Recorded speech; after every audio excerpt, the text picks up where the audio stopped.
యవనస్తులు కూర్చుండే చోట నువ్వు కూర్చోవు. ఏమండి మరి ఆ మొదటి చరణం ఏంటి? దుష్టులు అంటే చెడ్డవారు చెప్పే ఆలోచనలు నీకు ఎక్కువ.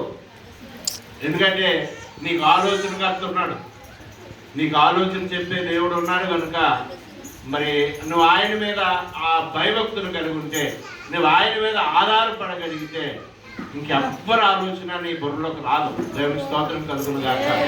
హల్లెలూయా. అప్పుడు నువ్వేం చేస్తావు అంటే దేవుని యొక్క ధర్మశాస్త్రాన్ని దివారాత్రులు ధ్యానిస్తావు.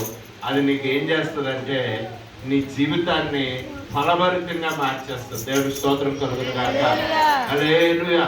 కాబట్టి ప్రియ దేవుని యొక్క సంగమా, దేవుడు మనకి ఏదైతే బోధించడానికి ఇష్టపడుతున్నాడో ఆ మార్గాన్ని కోరుకొని ఆ మార్గానికి అనుగుణంగా మన జీవన విధానాన్ని మనం సరి చేసుకోగలిగితే, దేవుడిని నడిపించుకోగలిగితే దేవుడు మనల్ని ధన్యులుగా ఎంచుతాడు అనే మాట దేవుని యొక్క వాక్యం